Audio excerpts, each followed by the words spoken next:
another edition of Smarknado. I am your host, Eric Druckman. With me, as always, hold on a second. Sip of water from No, that's good coffee, baby.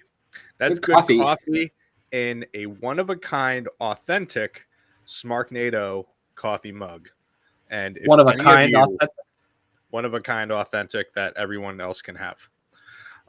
So if anyone wants a Smarknado coffee mug and is curious about the coffee that I'm obviously enjoying very, very much, just send us an email.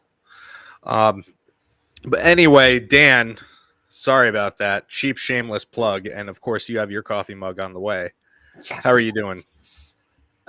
Better now, man. I can't wait for that coffee mug. Nice new merch for us. But yeah, man, I'm doing good. A lot of wrestling upcoming for this holiday weekend. Not so much in the last week, other than the go home show we had last night. Yes, but yeah, this is a seminal week in the history of the podcast because we are the marquee sponsors, the presenters of Wrestlers Lab Oh My Glob on Sunday, which I'm very happy that I'm going to be attending. John's going to come along with me too. Sweet. Just so excited about this. So excited for this experience. Just such great talent that are going to be on this card. We're going to save that for the very end. I encourage everybody, if you're in the area around Ridgefield Park, New Jersey, go to this show. You don't want to miss this show. No, absolutely not. Not a better show out there for the price. With the card that they over there at Wrestlers Lab have put together. Mm-hmm. I can't say enough, but it is, just go if you can, and we'll give you some little insight into what the card's going to look like at the end of the show. Absolutely. So before we get into everything, Oh My Glob related, let's start off with AEW from this week, Dynamite from Wednesday. Overall, a good show. I think that there were some missteps that they have made that just kind of like it kind of it gave me a little bit of a sour feeling about the show, but I like the show overall. You say missteps. I know one of them that you're talking about because we talked about it in the group chat, but what's the other one? I would say the main thing that's in my mind is the blood pour. You didn't like it? No, man, because you know what? I think that it really just like brings back, especially, hardcore wrestling fans watching this product. It's a bad look because it brings back a really bad core memory that a lot of people have from the worst part of WCW. I completely disagree with people saying like this is just like WCW 99. First of all, that's stupid. At that point, everyone was like, it was unanimous. Everyone was like, this product is garbage. That's not the case with AEW. And second, this has been a good feud. So like, I just think that it harkens back to a real unsavory time in wrestling history. With them doing, and I feel like it could have been done by just the classic brewed bloodbath, and I think that they could have accomplished the same thing. It did not have to come from the rafters like that, in my opinion. I liked it. I thought it was over the top and silly, and I enjoyed it. It got good meme usage, right? So to me, I thought it was successful. Yeah, for all the wrong reasons, though. I mean, that's how I feel about it. I mean, agree to disagree here. I thought it was entertaining enough. I think that they should have, like I said, I think they should have just done classic brewed bloodbath type deal, and that would have been just as effective to me for this feud. Yeah, I mean, if you watched, I was like 11, 12 years old when WCW was on the outs, and even at that age, I knew it was just absolute dog shit. So like just to remind people like of that time period. Who said that this reminded them of WCW 99? I didn't really see anyone who saw anyone who saw this happen. I mean, that's a pretty famous thing with the new blood. And the good thing is they poured the blood this time and it actually landed, because when they did it in 99, like it didn't land anywhere near like Kevin Nash. It was like 2 feet away. It was just really bad. That was probably because that's what Kevin Nash wanted. Yeah. I mean, let's be honest with each other. Exactly. But yeah, I feel like a lot of people thought it reminded them of that. But again, this is a good feud. I'm enjoying the feud, and I think that both these guys are going to put on a hell of a fucking barbed wire cage match against each other. It's going to be a bloodbath. Yeah. But let's start talking about the show. Sure. And I thought this was a really hot opening tag match. OC and Will Ospreay against Roderick Strong, Trent Beretta. Jesus, all these guys just work their fucking asses off. Let's be honest, man. Who knew that Orange Cassidy and Will Ospreay was the tag team that none of us ever knew we needed, right? Yeah. What a good tag team.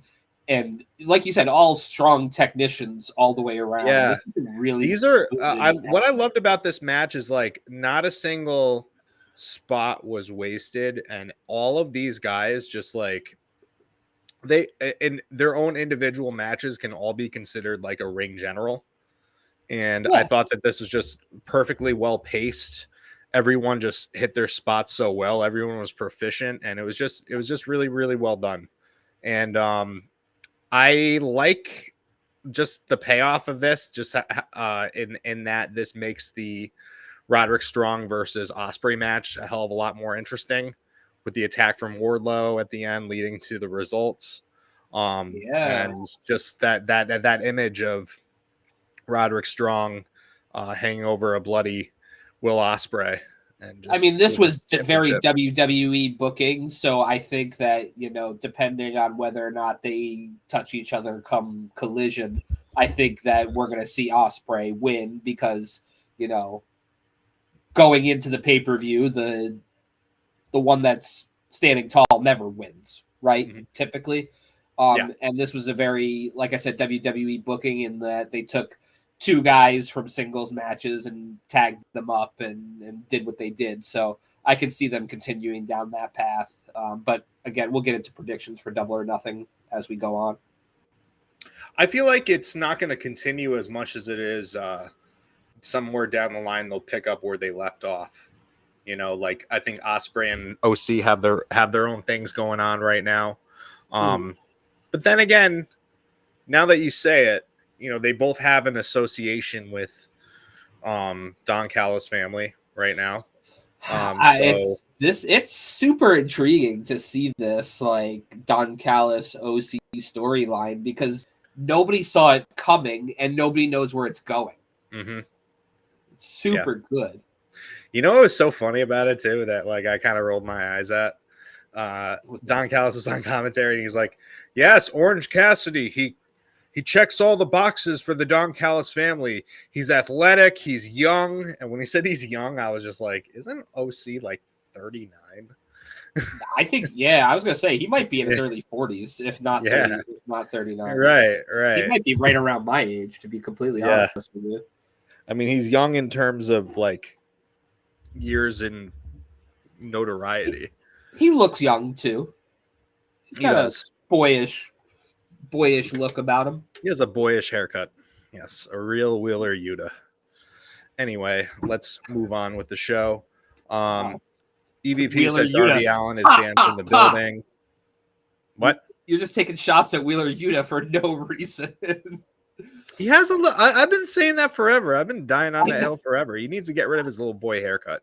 I agree, but Orange Cassidy doesn't have a Wheeler Yuta boyish haircut. Yeah, but it works for him. He's a baby face. Yeah. Anyway, maybe Darby's going to come back later in the show. I don't know. We'll find out at the end. Who knows? Because a band never re-entered the arena. Mm-hmm. We have an in-ring segment with the Bang Bang Gang. All that's really said here is that this led to the return of Death Triangle, and we're going to get some fucking amazing matches, and I can't wait. Wow, can I say something, man? Like, Yeah. that promo that Jay White died quickly on, like, that crowd was dead. And they were not dead all night, but for his promo, they were dead. Mm-hmm. It was bad. Let's see where they were. Bakersfield, California. But this was Had a a good pretty time. lively crowd throughout the show. So I'm going to say that maybe Drew is right more than I am, and that people just aren't feeling fucking Jay White. I That's don't think all I'll they say. I don't think they are either, and I don't really think it's a fault of his own other than like they just haven't been booking him as a strong individual wrestler. But that was I thought he cut a pretty good promo last night, but just sort of died on the table, man. Mm-hmm. Like, it was just unfortunate because I liked what he was doing, and man, I love this feud. I really do. So, Yeah, matches are gonna absolutely fuck. So next we had a 3-way match for the FTW number one contendership, Hook against Shibata against Brian Keith. And this is just like, I just kind of had to take a step back looking at this match happen. And I was just like, this is like a randomizer on my WWE 2K roster, like created wrestler roster, like having a triple threat match against each other. It's just so random, but like, yet at the same time, these guys all have like amazing fighting spirit.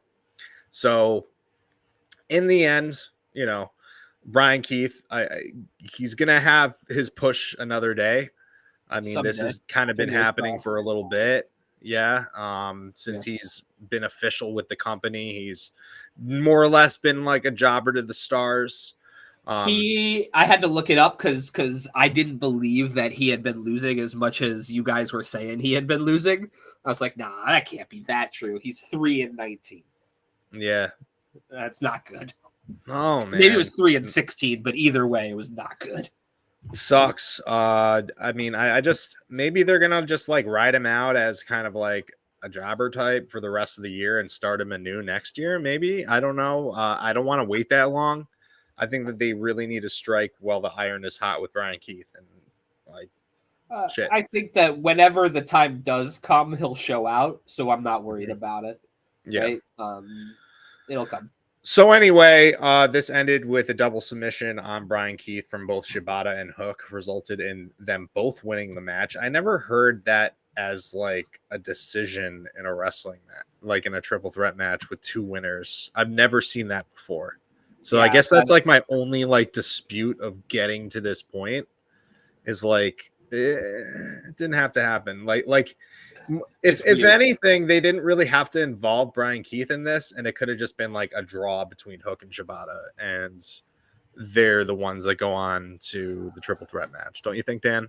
A weird booking decision. Yeah, no doubt about it. To have him double tap out and then both people win. It doesn't make sense. Have you seen that happen? I've never seen that happen. Not that I can recall.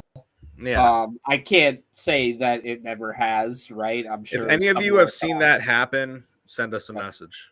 Yes, message or email, whichever. But but for sure, I don't know, man.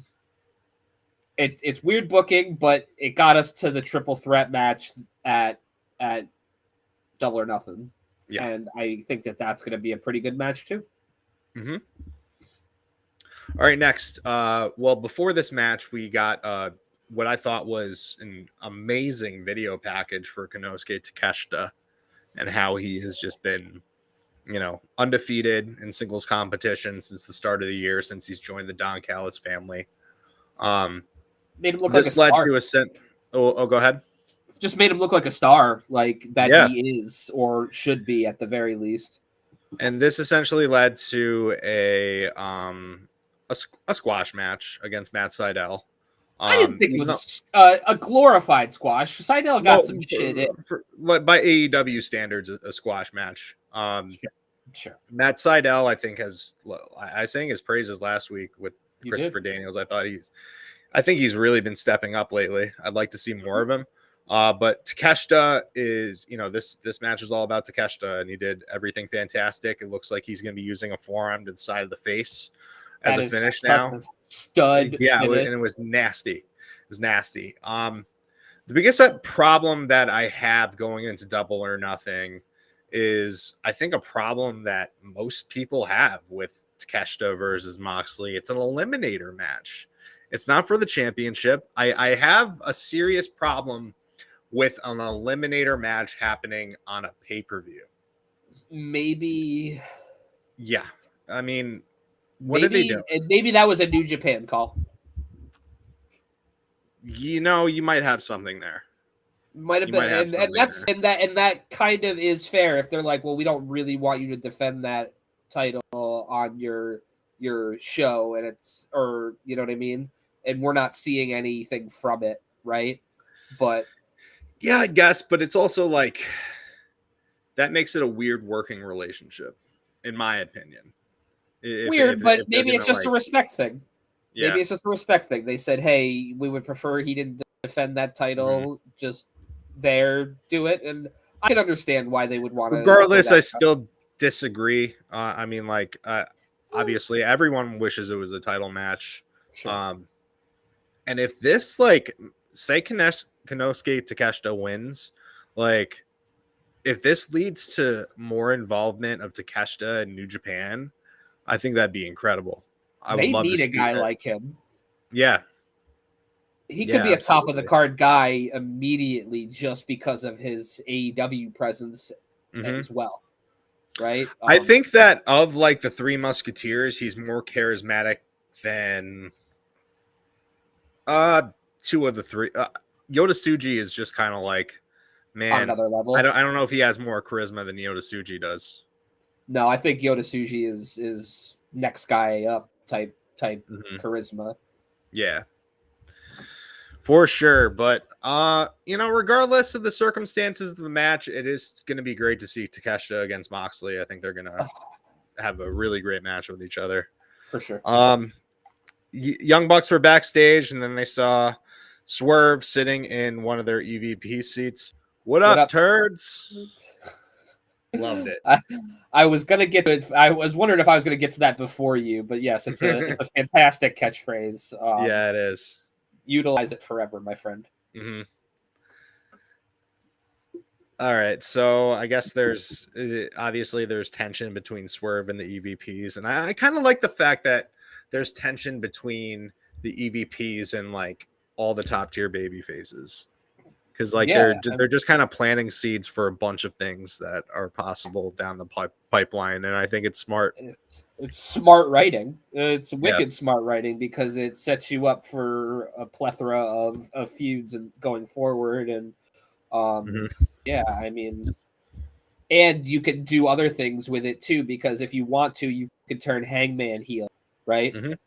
And I think that's going to happen. Yeah, and that flips the dynamic with Hangman and Swerve, and you can revisit that feud again in a different. I'd way. almost say like there's an argument to be made that Hangman is already a heel. Yeah, he's definitely towing the line right now. All right, so for sure. So this led to Swerve against Nick Wayne. Obviously, this is retribution from last week. They played the video of Nick Wayne smashing the picture of Swerve's family over his head, legit gushing blood like that. That not actually like gushing blood. It just looked like a very like tiny water fountain of blood. I was gonna say he looked like he was leaking. It was he was like gush. It was like a leak. The leaking out was just absurd and gross, and God, I can't believe they like played that again. But obviously they wanted to hammer home just how much venom there is in this match, right? So like you watched a lot of ECW, right? Like yeah, on a television level, would you say that ECW was more like you saw more aggressive bleeding, or AEW now? I want to say AEW does it more. I think so. I didn't necessarily I didn't watch like the full gamut of ECW programming. I just watched it like when it was on TNN, on network TV, like before that, there was a time period where, ECW would be on at like 11:30 at night on like your local whatever the fuck channel, you know. Yeah, like CW or some shit. Not Yeah, even. yeah. But so like I can't really speak to that, but like it certainly feels like I think the thing that amplifies the blood in AEW versus ECW is the high definition. Production You can value. Yeah. the production value really is the thing that makes it like, oh wow, this is real graphic. Yeah, that makes Whereas sense. But I just whereas in recall. ECW, like if somebody was bleeding at sometimes, the production value would be so bad it looks like they have like a bunch of black paint on their face, you Yeah, know? like even this episode has another, occurrence of that. Like so many of their matches just have these really memorable leaking of like blood, like whether it's the Dustin versus Cody match or Hangman or Mox on any given night. You know what I mean? It's a very bloody promotion. Yeah, So and you know what? I think that they should chill with that a little bit and just save it for really really like important matches. Um, well, the ones that you listed are certainly like important and memorable. But yeah, let's just get back. there's a lot of excess bleeding. I'm not like a prude about it by any stretch of the imagination, but there is definitely more now in AEW than I believe there was, even at a pay-per-view level I don't for feel EC. yeah, and like I feel like on week to week TV there certainly should be a lot less blood. Yes. And I Yeah. think that if anyone's gonna bleed on national TV, it should be because like they got busted open hard way. You know, it shouldn't be intentional like that. You know, Yeah. yeah. So Nick Wayne, Swerve Strickland, I thought that this was an awesome match, as I would expect, as anyone would expect if you know the history of these two. Now, Sure. considering the history of these two, there was a little bit of pushback online I heard about, oh, the world champion going this long with someone who's 18 years old. On the surface level, I can understand how that would be a value, a valid argument. But the fact of the matter is, these are two guys that have been wrestling each other, know each other very, very well. It's a completely different dynamic. So you can't really just take It's that bad. argument at surface level. It's bad faith criticism. That's Yeah. all that is. If that's all, because all you know about Nick Wayne is that he's 18, and you're saying that he shouldn't be going. No, Nick Wayne has a extensive list of really good matches as a professional wrestler that are far beyond his years. So to say that is that's just somebody that wants to say something negative about a promotion. That is just bad faith criticism. Now, the way that this whole thing ended, though, I thought was really what, as amazing as these two are in the ring with each other, I think that this just got me really excited for the pay-per-view. The backstage segment where Christian was retreating, he was trying to get away from Swerve, which, by the way, like I think Christian as just like when he's able to pull off just like, all right, I know I'm a pussy, I'm gonna get the fuck out of here, there's no one there to like protect me right now, and he plays that coward so fucking well. He's the pro's pro. So he carjacks the carjack Jones, as Taz said, which cracks me up every time he says anything like that. And then he's about to get in, and then all of a sudden an SUV blocks Christian from escaping, and it's Prince Nana. And then Swerve caught up to Christian, pulled him out of the SUV, started beating him up on top of the Jeep that, or what was it? The SUV that he was trying to steal. And he hit Christian with a DDT, and then he was about to concerto him. Christian ran away. Just great segment here. And I know what happened after the main event and all that, but thought it would have been perfectly fine if we ended the show with this segment. Nah, man, I disagree. I think I thought the main event was bigger and better. I don't know, man. I'm the hard. I mean, we can talk about the main event now if you want, because I just think that it's really it's a sticking point for me that since Swerve has become the champion, he hasn't really been in any main event segments. And it kind of bothers me a little bit. Okay, that is fair. But again, that is a product of the Bucks being in charge. Yeah, right. Like I think that's kind of why it's part of the Bucks being in charge. You of think the it's show. part of the storyline? I would say it. I don't want to say it is, but it very well could be. I hope so. It would make sense. I hope your logic is correct, and like maybe Swerve will address it and just be like, one day, like, why am I the first match? I'm the champ. Yeah, and maybe I'm wrong. You never know, but truthfully, I think that he is, no matter what spot he is on the show, Swerve is always going to be a strong segment or match or whatever it is. All right, next we had Kyle O'Reilly versus Malachi Black, and this was Malachi's first singles match, I think, on Dynamite in quite a while. Since I can recall. But this match, I was really excited about it because, of course, in my wrestling nerddom mind, I did remember that Kyle O'Reilly made his NXT debut against Malachi Black, and I really, really enjoyed their work at that time. And again, this was just a match of two strikers that were just trying to, get one up on each other. I think they were shooting for a minute. Yeah, I thought they were too. And I liked how Taz on commentary compared it to Pancrase, which was a mixed martial arts company in the 90s that had like a lot of different styles of fighters going against each other. So I recall it. I recall liking it a lot. Yeah, man. And I thought this fucking ruled. And the expected result, Black hit him with the end kick, pin Kyle, and we all know how this ended. I think that we, for the most part, covered it. Aside from that moment that happened, I liked Copeland's promo, and I like the animosity in this feud. It's a great feud, and it's finally good to see Malachi in a a semi-main event type feud, an upper mid card singles feud. Mm-hmm. It's a long time coming.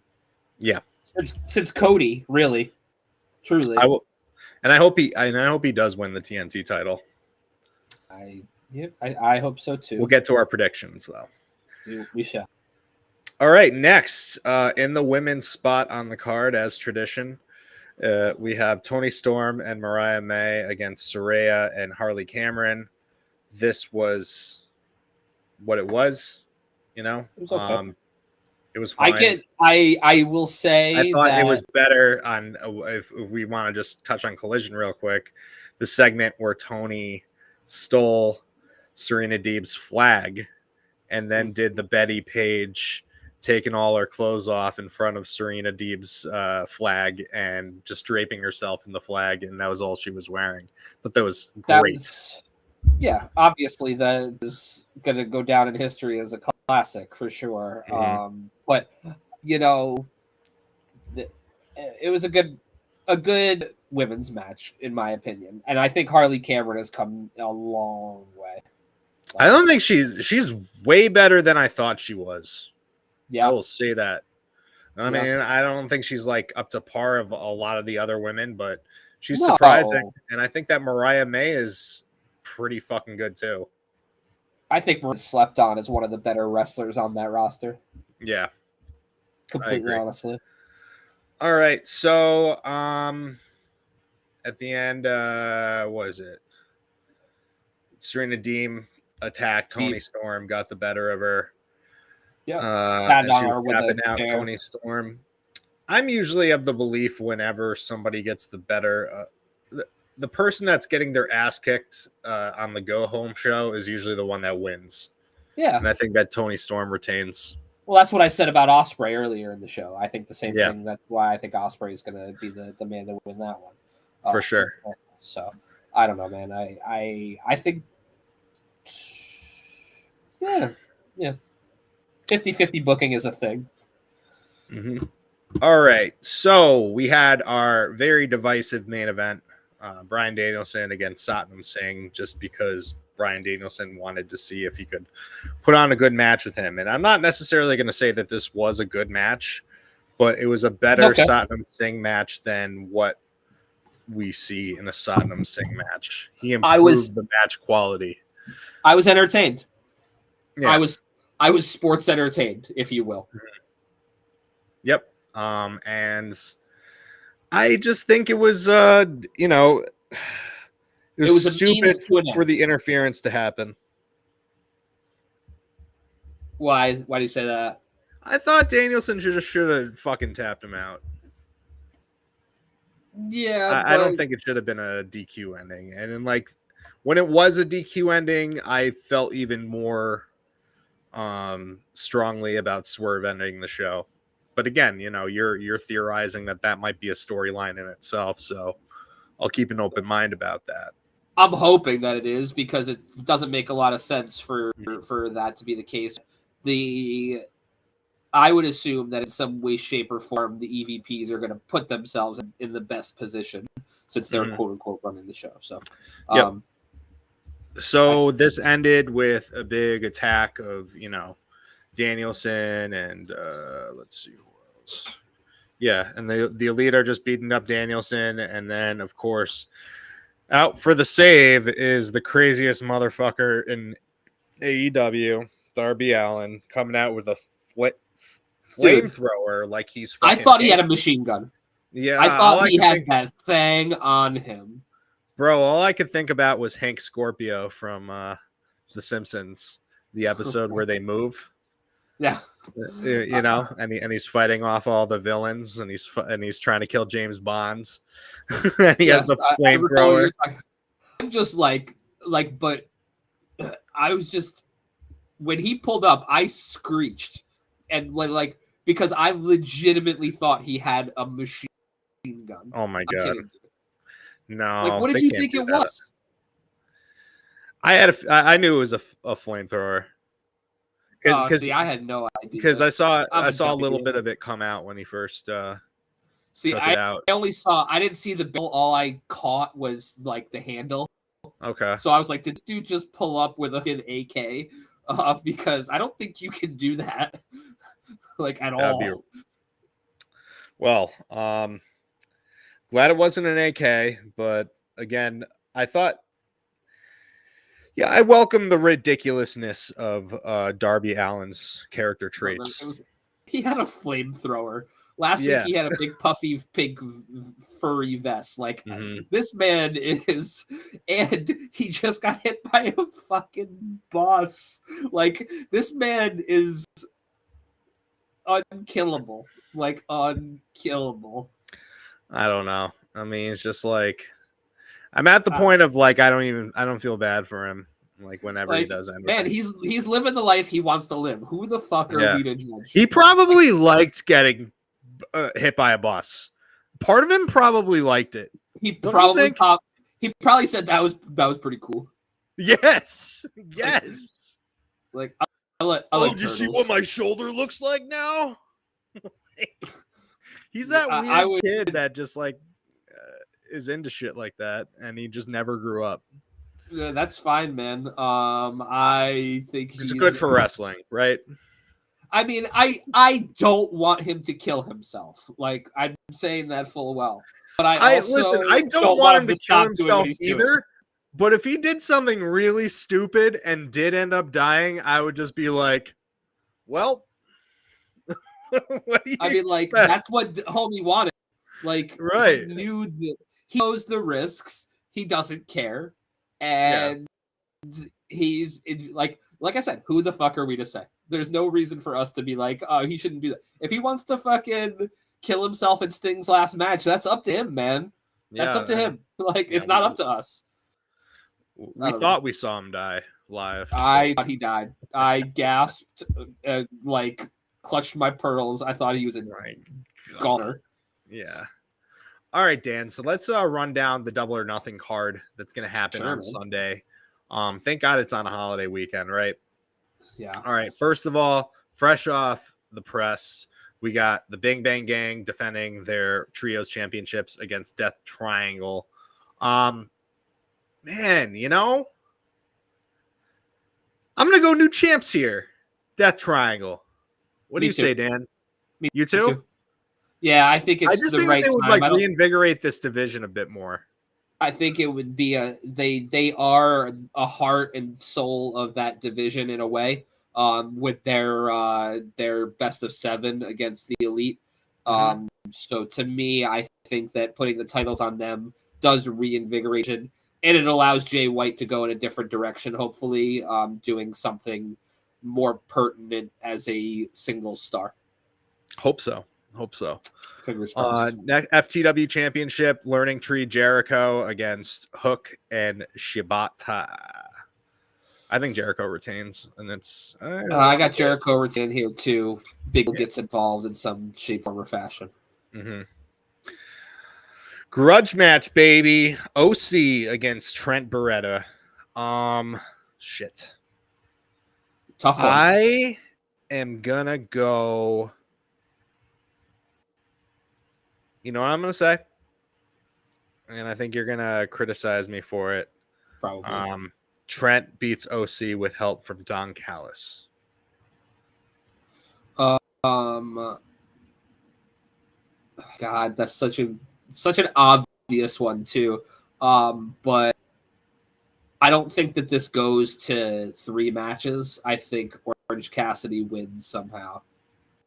Is it okay? Doesn't go to 3 match. Like they wrestled each other once. I'm saying it doesn't. Oh yeah, right. It doesn't go for a third match, a third singles match. Okay. I think it just. All right. The Eliminator match: Jon Moxley against Takeshita. My gut says Moxley, but I want it to be Takeshita because I think that there's more that we can see from Takeshita going into New Japan. What do you think, Dan? I think Takeshita's gonna win. I hope so. Mox's gonna put him over because it's not a title match. All right. International Championship. Roderick Strong defends against Will Ospreay. I'm gonna tell you what. I think Ospreay beats Roderick Strong. And I think this happens because Ospreay and Okada are going to face each other in an Intercontinental Championship match at Wembley to combine the Continental and International Championships. I disagree. I ultimately don't think that they combine those championships because if they do, then they sort of make the Continental Classic null and void. And I don't want that to be the case. Even though I think I agreed with you that would be cool at one point, I'm backtracking on that because, like I said, if they get rid of the Continental Classic, I might cry real tears. So no, they won't. I don't think they will. It was a success. But I still think Will Ospreay wins the international here. Yeah. All right, next TNT Championship, barbed wire steel cage match. Copeland defends against Malachi Black. I think that we have a new champion here, and I think that we get some very compelling television. Copeland being under the control of the House of Black. I think it's going to be real interesting stuff. I think that this is going to be Copeland's redemption for Judgment Day in WWE. I hope so. Because it does seem kind of what he wanted to do with Judgment Day from the beginning. It got taken in a different direction. So, maybe. Except, like, arguably, he has a better cast of characters here, with the exception of Rhea. Oh yeah, I think Rhea's a special talent. Rhea's I like Punishment Martinez, but Damian Priest, for those of you that aren't in the know. Oh, sorry. Yeah, I do. I like him too. He's grown on me. Yeah. He's grown on me a lot. I think his matches are pretty good. Love the sit-outs choke slam too. Women's championship. Tony Storm defends against Serena Deeb. I think I already made this clear. I think that Tony Storm retains here. What do you think, Dan? I think Tony Storm retains here too. I don't know at this point who is going to be the one to take it off of Tony, but I'm interested. Anarchy in the arena, baby. We got the Elite. It's the Bucks, Okada, and the former Jungle Boy Jack Perry against Danielson, FTR, and Darby. Jesus. You know what? You what you said earlier has kind of flashed a light bulb in my head, and I got the Elite winning with help from a returning Hangman Adam Page. I have the Elite winning too. I don't know that Hangman is necessarily going to be the reason, but I think that they win, just because. But Tony Khan back, technically. So we shall see if they remain in power. But I still have the Elite winning somehow, some way. This shit is going to be wild just because of who's involved. Has Darby been in Anarchy in the arena match yet? I don't think so. He's going to do something. He's done everything else. He's going to do something so stupid. Yes, yes, he is. I can't. That's an easy bet to make on this show. All right, semi-main event, as so it seems, and I think it's well deserved. We got TBS Championship. Willow Nightingale defends against Mercedes Moné. I will say this with my heart and soul, because my heart and soul is going to be cheering so loudly for Willow. She's one of our favorites on the show. She is just a bundle of happiness and positive energy and just everything that you want in a babyface women's champion. Sure, man. However, Mercedes is a huge star. You can say whatever you want about her promos. I'm sure I've said enough about how I don't really think she has really brought her A game as much as she thinks she has. I think this is going to be a great match and everything, but in the end, I think that somehow Mercedes cheats her way to beating Willow and becomes a huge heel by the end of the night. Yeah, and this feud continues. I'm going to stick with it. I'm going to twist it a little bit. I think Chris Stat's turn happens here. Yeah, I can see that too. That long-awaited sort of heel turn that's been slow burn. I think that this is where she turns out to be the difference. Yeah, man. I think that's just how it's going to happen. I just kind of have to remember in the forefront of my mind that this is all happening.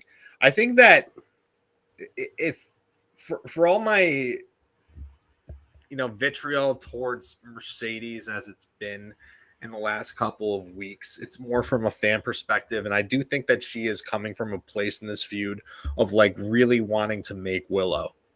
And if it means that Willow has to lose this championship in order for her to have a really effective chase to get the fans even more behind her than ever, then I am for it. So if they do go with Mercedes, like I'm fine with it as long as this benefits Willow in the long run. It absolutely will. I think that last promo that she cut just proved that she is every single outing she has improved in the ring, outside of the ring, just the total package. She's proven to be a face for AEW going into the future. And as a dad to two girls, she is somebody that I would want my girls to look up to. So Absolutely. Yeah, obviously I hope she wins, but I don't think she's going to. Sorry. Absolutely. All right, then finally for the World Championship, Strickland defends against Christian Cage. My only hope is that this is going to be a hell of a fun match. And I just think that I want to see Christian just get his fucking ass kicked. And I expect that. I don't expect Swerve to lose his first title defense by any means. Has Christian really done any wrong since he's joined AEW? I would say everything. It took him a little while to get the wheels turning. Don't you think? Like at first when they presented him as a babyface, Tony had the big surprise. I think that people in their minds had somebody much bigger in minds. Who do we have in mind at that time? I don't recall. I can't quite recall, but like I just think that Tony like really overbuilt it. Who he was going to sign, and then or maybe when it was Christian, did he undersell it? In retrospect, I don't know, man. Like I think that this heel character of his has just been tremendous, and I will argue that because even him as like when he won the TNA title again, I don't think like he was that over at the time when he main evented against Kenny Omega. You know, I don't think he was that over. I mean, I think he proved that he could hang, but he just not to the degree of where he's at right now. Okay. Mm-hmm. Yeah, but I think overall this is going to be a really good card. With me traveling that day, I might have to watch it on delay. So, well, I will not spoil anything for you via group chat because I will not be watching it on delay. Because I am very, very supremely excited for this this card, and I can't watch Oh My Glob live, unfortunately. And if you're not at Oh My Glob, you can't watch it live. It's gonna be edited and put together later, and it's gonna be great. And we'll leave off the show with that. But let's first touch on the pay-per-view that's gonna happen this weekend for WWE.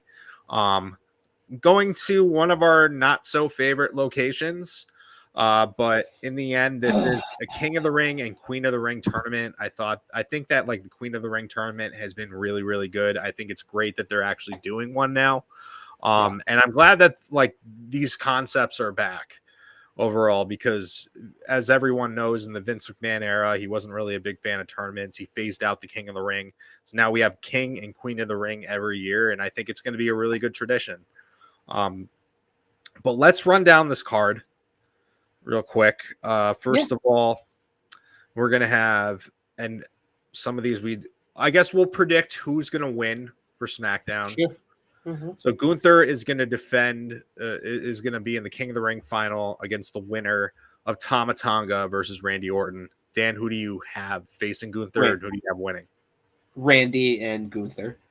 Yeah, I think that this. I kind of saw this coming from a mile away just from the fact that when Randy was wrestling Carmelo Hayes last week, Melo was really working on the leg, and Randy seems to be selling a leg injury, kayfabe-wise. And I think it's going to continue in his match against Tama, and I think ultimately this is going to lead to Randy either submitting or passing out to Gunther giving him the Boston Crab. And I think that Gunther ends up winning. Yeah. However it may be, I do believe that Gunther will be your next King of the Ring. And well-deserved. Mm-hmm. All right, next, Queen of the Ring tournament final. Lyra Valkyria against the winner of Bianca Belair versus Nia Jax. What do you got, Dan? I mean, I have Bianca winning against Nia. Bianca win Queen of the Ring. I think so too. I don't really see them going for Lyra against Nia Jax. I think that would be kind of a travesty. That's a cold fucking match if you ask me. I mean, if it is, and like I'm a little lukewarm on WWE's decision to push Lyra so hard in this tournament. I don't necessarily agree with her beating Io Sky because I think that Io Sky is going to be a fine challenger for Becky down the line. You know, I mean, she literally was just the champion and got pinned by Lyra, who I like fine. Like I like her fine too, and I'm glad that it was kind of like a fluke pin more than like a decisive victory. Yeah. But still, I mean, I think Io deserves a little bit more. Mm-hmm. All right, women's world championship. Becky Lynch defends against Liv Morgan. I think Becky defends and Yeah, wins. if Liv was gonna win, Liv would have won it at the fucking battle royal. Would not mind a swerve here though. If like Liv just like goes full heel and like cheats to beat Becky Lynch and shocks the world, like I think that'd be pretty cool too. So I I'm mean, not yeah, ruling that out, but I think Becky's gonna. Well, go ahead. I'm sorry. I love a good surprise, but I don't think we're gonna get one. All right, Intercontinental Championship. Sami Zayn defending against Gable and Bronson Reed. Oh, Sammy wins. Sammy's over like fucking Rover in Saudi Did Arabia. Sammy say he was never going to go to Saudi? Because there was a political situation between Saudi Arabia and Syria at the time. And apparently, and those, and I don't know any, I can't give you the details, but the sanctions have been lifted against Syria. So I guess it's okay for him to go now. Okay. Mm-hmm. I mean, it was like a security thing too. It wasn't like I didn't know I just thought it was him saying I wasn't gonna go type situation. I think he couldn't go, but also like Kevin Owens was like in solidarity with him. Yeah. With his friend. Yeah. Okay. And then we have the main event. Cody Rhodes defending the WWE title against Logan Paul. This just Logan Paul has been on like almost all the Saudi shows. Obviously, they obviously want him.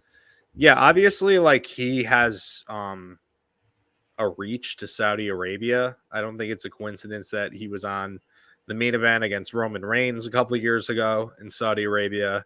Then he's here against Cody Rhodes. Cody wins, obviously. For sure. Be a really good match because Logan Paul is a good professional wrestler. Yeah. Sadly, as much as you hate to say it, it's true. Yep.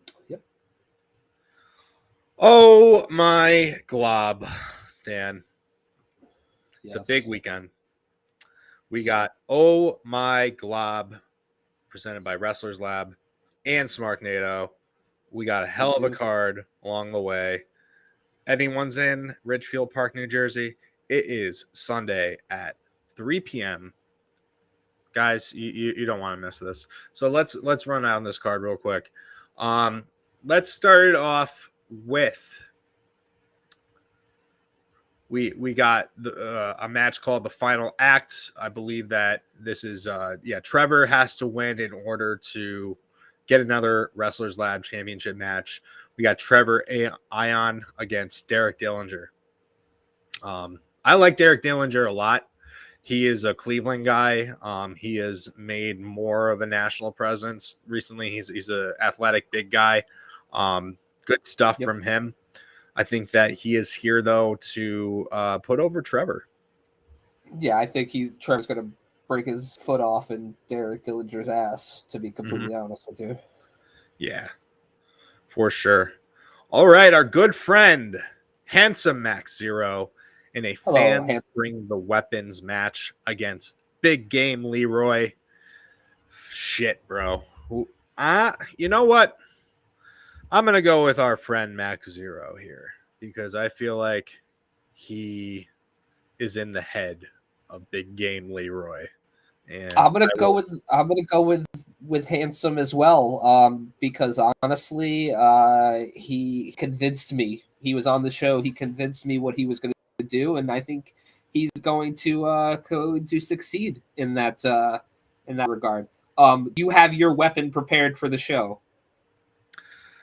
I do not, but I will bring something. You better.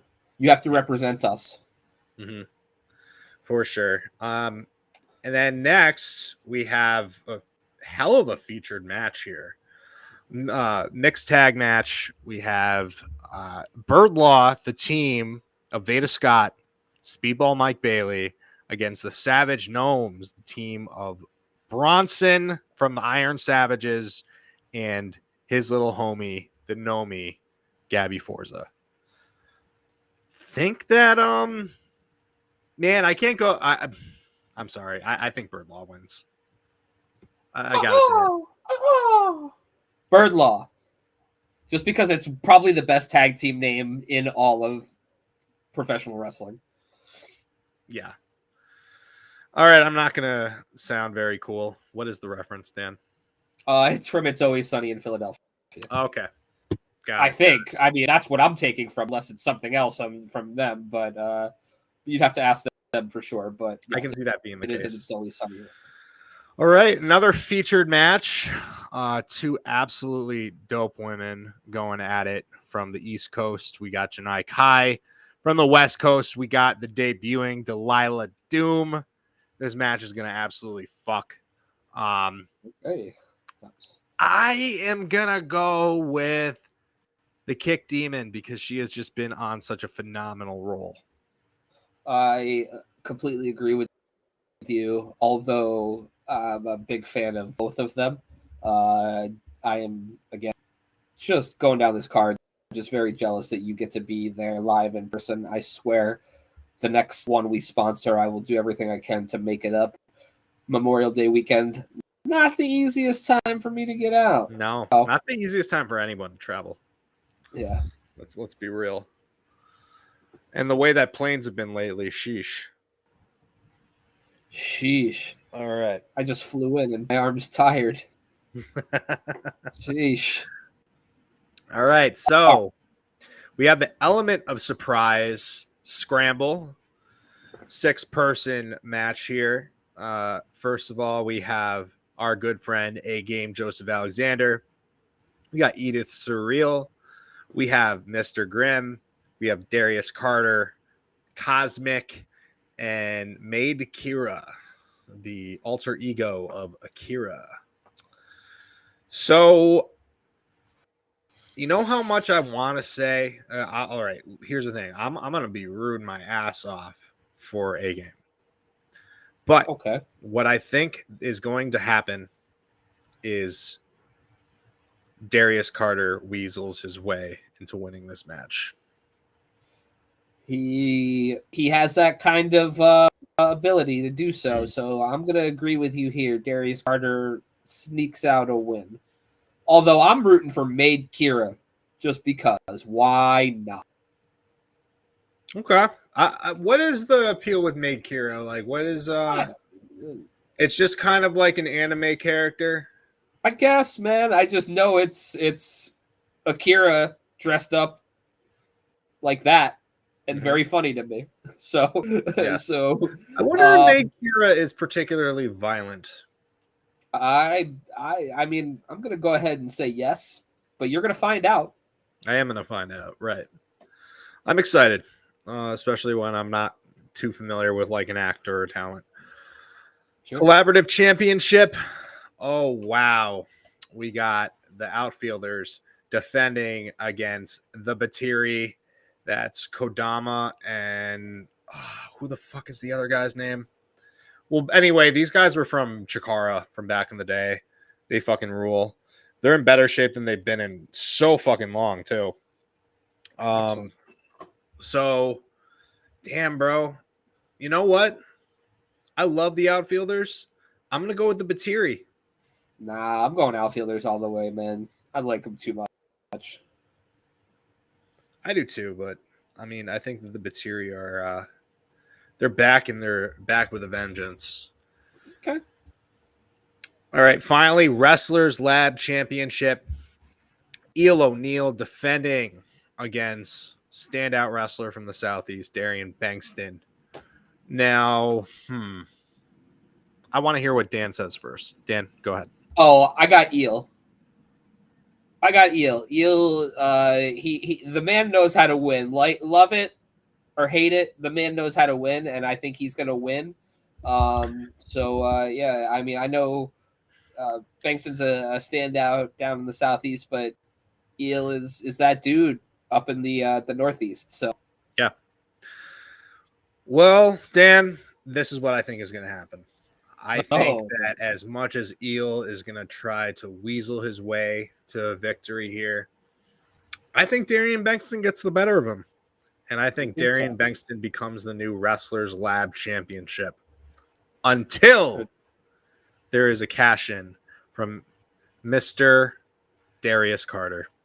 And he cashes in with his anytime, anywhere Wrestlers Lab contract. And Darius Carter walks out as the Wrestlers Lab champion. Oh, so you're gonna do poor Mr. Bankston dirty lap, but okay, sure. I like how your brain works. Thank you. A lot of people say that. Nah. The silence.